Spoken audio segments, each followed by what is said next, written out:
Hey viewers, welcome to another game with Casual Pro Gamer. Today we're doing a game between Hyun on the one side and cShuttle on the other side. So both of these are Korean players.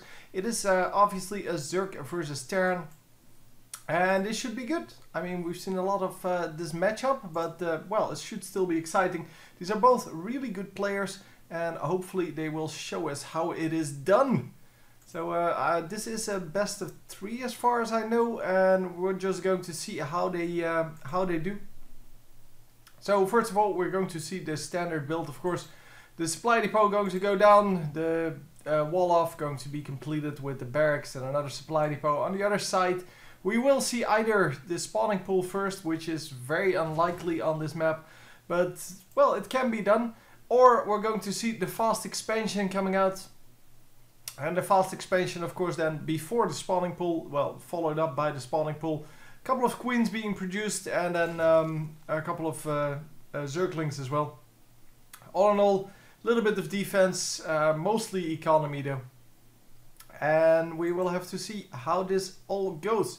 So, yeah, here we have a drone coming out. I don't know why he's sending out a drone.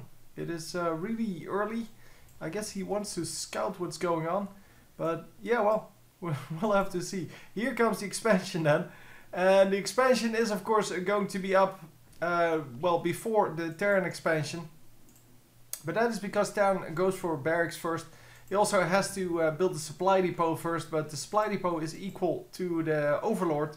That has to be built by the Zerg. So that is equal, but well, the 150 minerals for the barracks is going to be invested in that expansion. Also, expansions for Zerg only cost 300, where they cost 400 for the Terran player. So Zerg has a little bit of an advantage there. So the drone is going to go down. If it doesn't go down to this SCV, it's going to go down to the Reaper that is coming out. I wanted to say Marine, but then I noticed it's a Reaper. And the Reaper should be doing really well. Obviously, the drone might as well just suicide in. But it is going to try to at least scout around to see what's going on. But it might as well just suicide to try to get a kill. Yeah, because it knows that it's dead anyway. So the Reaper is out now. It's going to two-shot this guy. And yeah, we're just going to go on with our lives now. Obviously, with a couple of Reapers out, you can do quite a lot of harassment. And that is a very good strategy. I mean, it has been used quite a lot in the past. It is not like one of the major strategies anymore, but it used to be like very powerful, and that's why they made the barrack, or they made that you can only make barracks once you have completed the supply depot, and that is it's kind of lame. But it does work. I mean, it became a little bit ridiculous, the amount of Reaper openings. And it was just a little bit too strong. I guess the Reaper is not going to do a whole lot here, because there are 4 Zerglings out.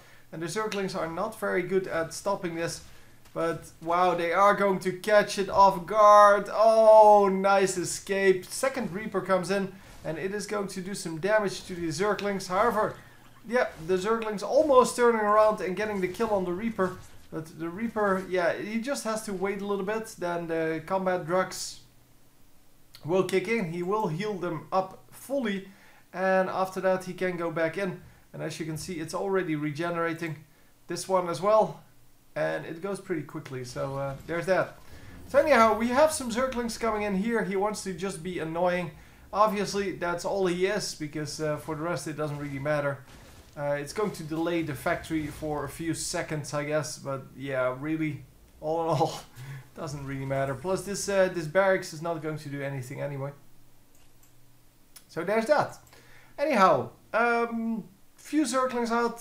The 2 Reapers are still alive, and well, for the rest, we're just going to have to wait until they build up enough resources so that they can actually build an army and actually attack. Because for now, that is not so much the case. A little bit of harassment went down, as we saw. It's well, 3 Zerglings went down, 1 worker on both sides, and yeah, well, that's all. So it's not a big deal, and we will have to see if he can get anything out of this for the rest. A few Hellions out now. Obviously that's what the factory was supposed to do. But only 2 Hellions, and then he's going into Widow Mines and going into Hellbats. Hellbats are really good, well, seriously super good against light units, like the Zerglings. But they kind of suck against everything else. So he is going for 2 Hellbats here. Hellbats are kind of an upgrade to the Hellion. But they are slower, they also have more damage, but well, you have to be careful with them. They are super good, as I said, against light units. And that is what the Zerg mostly brings to the table. So mostly we see a lot of Zerglings in this this matchup. And of course afterwards we see Roaches, but the Roaches aren't great against the Marauders. Marauders are normally better at that fight. And we are going to drop some Hellbats here. This should be interesting. So Roaches are already out, which is going to suck balls for this Terran player, because he really doesn't have anything against Roaches. He doesn't have any Marauders out yet. He is not building any Marauders. He also has no tanks out, and he now meets the Roaches here and is going to say like, oh fuck, this is not good. The drop is coming in. The drop, however, is not going to... Oh, it is going to be successful. Oh my god. Dropping right on top of everything. And is he going to be able to do it again? No, no, no. The drones go back. Most of the drones are still alive. I don't know if he sniped any drones. We will see that in a moment. He sniped 1. Oh, that could have gone so much worse for the Zerg player. It is, however, a very good deal here for our Zerg player, because he actually got to live with most of his drones, and as I said, well, not very effective because of that. So only 3 workers killed in that entire attack, and he lost quite a few, he lost quite a few units there. This, however, is much more successful. He's going to pick up 2 of them. And the other 2 go down, as well as the medevac, of course. And now, as you can see, we do have a Spore Crawler out. He doesn't want to be surprised anymore. 2 Queens are going to be standing right next to that. And this, this last drop killed 10 workers. That is way more worth it, of course. But it has to do with the fact that he was distracting the Zerg player over here. So the Zerg retreated all of his army to here. And then he could just freely jump into this base and kill stuff. But yeah, the Spore Crawlers are out, which means that he's probably not even going to be able to drop those Hellbats. The Hellbats do get dropped. They are, however, not focusing the drones, and they're going to get taken out. Yeah, it's a shame, but that is the way it is. Yeah, the Spine Crawler gets away at about 30 HP. And yeah, that's about it. That's about all that that was as an attack. So let's see resources lost. You can see that even though the Zerg lost way more units, the resources lost are actually higher for the Terran player. And yeah, you can see here 21 workers killed. You have to keep in mind they are only registered in this tab for 50. But they're worth way more. They're worth more like 75, maybe even more. Because, yeah, as a Zerg player especially, you don't have an infinite supply of these larvae. You also have to take into account that, yeah, the minerals that he brings in are worth way more than just the 50. But, well, that's the way it goes. You can't really have a number attached to that, a sane number. So that's why they attach the 50 to it, because it's the only sane number that there is. But you have to keep in mind that if there are workers involved, workers have kind of an exponential growth in the beginning of the game. Yeah, the Queen rally pointed, well, not actually rally pointed, but at least in the wrong position there. And yeah, it got taken out pretty easily. So we do have some everything going on here. We have some Roaches, we have some Zerglings, and we have a new Queen. Queen is coming up to spread the creep once again. And we are going to drop here. dropping with a few Marauders in here, and the Marauders are going to do some nice damage. Well, everyone's going to do some nice damage, but the Marauders are, of course, really good against those, roaches. Because the roaches, yeah, they take extra damage from the Marauders. As you can see, double damage to armored. And although some of that damage gets prevented by the armor, it is still a pretty good deal. So we are going to try to drop over here then. And this is not very wise. He's going to lose his dropships, or his medevacs I should say. And yeah, this is not really going to result in anything, especially not if you pick up your units just before you die. Because then you lose the units as well, and yeah, they could have sniped maybe one more drone. Wow, just so many Widow Mines here. But yeah, the one Overseer is going to be enough to just take this out, no problem. So even though the Terran player is upgrading and building a whole lot here, I have to feel that he's behind at this moment. The Zerg player having a little bit of a trust fund, but it's fine, it's fine. He doesn't have a lot of gas. I guess he's having some trouble spending his stuff. But yeah, it may also have something to do with, well, just the macro style. Or the micro. So if he has to do a lot of micro, then his macro may actually suffer, because, well, you don't have an infinite amount of APM, which are actions per minute for those of you who don't know. Yeah, that is not an infinite amount. So yeah, you're going to have to choose what you want to do, and look at the amount of Widow Mines. It's insane. 9 Widow Mines coming up. And he's actually going to be able to do quite nicely with them. Although, well, with the one Overseer up, he is not going to be very successful. Wow, the 2 Banelings take out like 4 of them, 5 even. And yeah, that was unfortunate. That was very unfortunate. Overseer is still out. So they can see the Widow Mines. And wow, the Baneling just suiciding in there, getting the damage done. Oh, 2 more Banelings, and look at the damage they do. It is insane. Yeah, they do get quite a few kills out with those Banelings, but also with the Widow Mines. And all in all, yeah, the Widow Mines are pretty good at holding off these Zerg pushes. But yeah, you have to think of more of just holding off your opponent. Because, well, he is trying to be aggressive. But if the Widow Mines are only supposed to be a defensive weapon, which they basically are, then yeah, it's going to be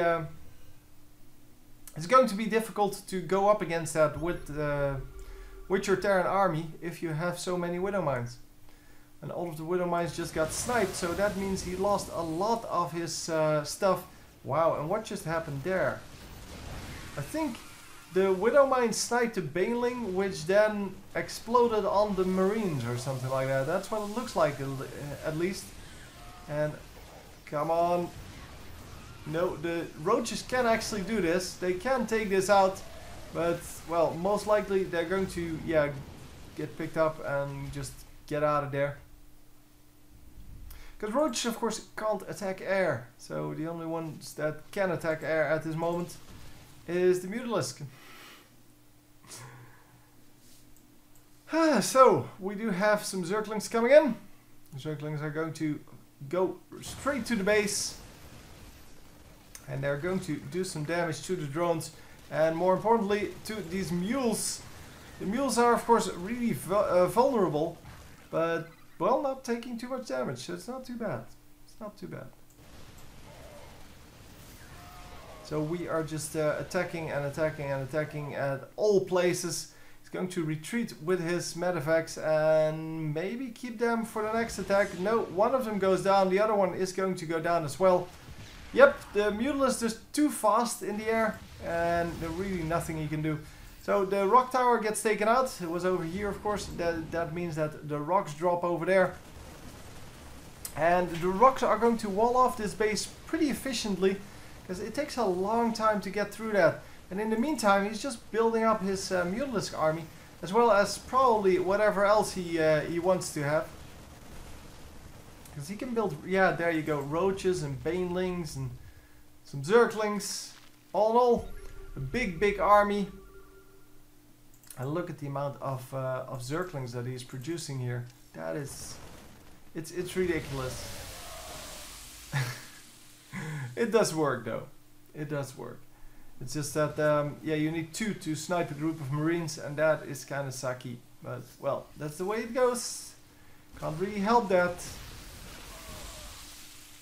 And yeah, everything gets taken out. The Terran player tries to be aggressive still, but is not really managing to do that. He's really just trying to be aggressive, because he knows that if he's aggressive, at least he doesn't have to deal with stuff running towards his base. He doesn't have to deal with creep spreads, things like that. And are we going to see a great... No, just a normal mine action there. Kills 3 banelings, and yeah, that was pretty good, I guess. But all of these mines are at so low health that the moment the overseer starts to scout this, he is actually going to be losing all of them, I think. He knows they're there, or at least he should know. Oh, still holding it off. New marines coming in, but as you can see, the army becomes smaller and smaller and smaller. It's just that the Zerg player doesn't really have anything either, and they are at equal bases, which means the Terran player is mining more. Yeah, in general, that's just hard to deal with.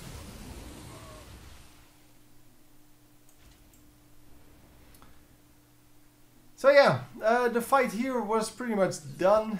On the other side, yeah, we are still attacking. And here comes the counterattack. It's just a few Zerglings, so that should not finish this off at all. And the Zerglings are going to go down. A few more Zerglings coming in. And we are going to almost lose a medevac, but not entirely. Seems that the Marines are just having fun there. Not really caring too much. And we are going to attack with a bunch of these Zerglings. And oh, can he make it work? Wow. Actually, the Marines all survived at very low health. But yeah, they did survive, so that's the only important thing. Wow, so many Marines have died already, and still he's producing more. He's able to produce more because, of course, he has the same amount of bases. Both of them have 4 bases. Probably 2 of them are mined out. This one's mined out. This one's mined out. And it's the same for the Zerg player. He has this base going, but then the other 2 will be mined out or almost mined out. And yeah, so the income is the same, which means that the Terran is ahead, because Terran units are way more durable than the Zerg units. That's why Zerg has that ability to expand earlier, has of course the 100 minerals less to pay, and it seems to be a GG from our red player. So the pressure from the Terran player was good enough to actually take this out. And that is quite surprising, because he didn't really have that much extra. He had pretty much a similar army for most of the game. Now, however, that's not so much the case anymore. Terran player has 200 of 200, and this guy has 130 out of a possible 200. So yeah, big difference there. Anyway, hope you enjoyed, and I will see you next time. GG!